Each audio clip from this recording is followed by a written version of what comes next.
इस दुनिया में बिजली एक ऐसी चीज है जिस पर मानव सभ्यता पूरी तरह से निर्भर है। लेकिन क्या आप जानते हैं कि कोयले से बिजली कैसे बनती है और फिर उसे बड़ी बड़ी तारों के जरिए हमारे घर तक कैसे पहुंचाया जाता है?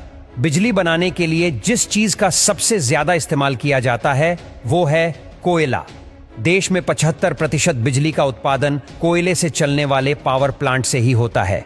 1000 मेगावाट का कोल प्लांट एक दिन में 9000 टन से भी ज्यादा कोयले का इस्तेमाल करता है। यानी कि अगर एक मालगाड़ी में 100 टन कोयले के 90 डिब्बे हैं, तो उस पूरी मालगाड़ी का इस्तेमाल एक ही दिन में हो जाएगा।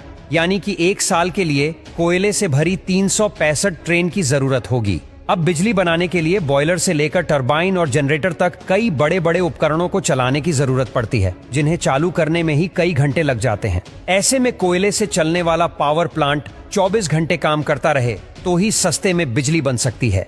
इसी वजह से प्लांट के बड़े हिस्से में सिर्फ कोयले का स्टोरेज बनाया जाता है, ताकि कभी कोयले की कमी ना आ सके। जब मालगाड़ियां पावर प्लांट्स के बेशकीमती खजाने यानी कोयले को लेकर प्लांट में पहुंचती है, तो एक एक करके सभी डिब्बों को अलग किया जाता है और पानी के फव्वारे के नीचे से गुजारा जाता है, जिससे कोयला थोड़ा गीला हो जाता है, ताकि जब आगे डिब्बों को पलटने की बारी आए तो डस्ट ना उड़े। अब गीले कोयले वाले उन सभी डिब्बों को बारी बारी से एक निर्धारित जगह पर लाया जाता है, जहां एक मशीन उन्हें उठाकर पूरा ही पलट देती है, जिससे उन डिब्बों का सारा कोयला कोल यार्ड में नीचे लगातार घूम रहे कन्वेयर बेल्ट पर गिरता रहता है। अब इस कोयले को फिर से कन्वेयर बेल्ट की मदद से जरूरत के अनुसार बाउल मशीन में भेजा जाता है, जो इन छोटे मोटे पत्थरों के रूप में एक दूसरे से चिपके कोयले को क्रश करके पाउडर का रूप दे देती है। इसके बाद इस ब्लैक पाउडर को कन्वेयर बेल्ट के जरिए ही विशालकाय बॉयलर में भेजा जाता है, जहां यह कोयला तुरंत आग पकड़ लेता है। अब पूरी तरह से जलने के बाद कोयले की जो भारी राख होती है वो नीचे गिर जाती है और जो हल्की राख होती है वो ऊपर उठती है। इस राख को फ्लाई ऐश कहा जाता है और इसे चिमनी के जरिए फिल्टर करके वातावरण में छोड़ दिया जाता है। अब कोयला जलने की वजह से जो आग बनी थी वो बॉयलर से होते हुए उस क्षेत्र में पहुंच जाती है जहां काफी ज्यादा वाटर ट्यूब्स होती है, जिनमें पानी भरा रहता है।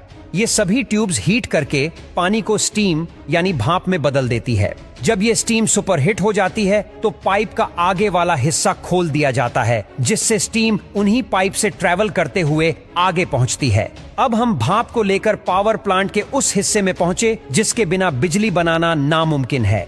जी हाँ, हम बात कर रहे हैं टरबाइन की, जो पाइप से निकली स्टीम यानी हाई प्रेशर वेपर की मार खाते हुए तेजी से घूमने लगती है। अब टरबाइन के घूमने की वजह से एक हाई मैकेनिकल एनर्जी जनरेट होती है, जिसे तुरंत एक बड़े जनरेटर में भेजा जाता है और इसी मैकेनिकल पावर की वजह से उस जनरेटर की मैग्नेटिक फील्ड डिस्टर्ब हो जाती है और उनमें इलेक्ट्रिसिटी जनरेट होने लगती है।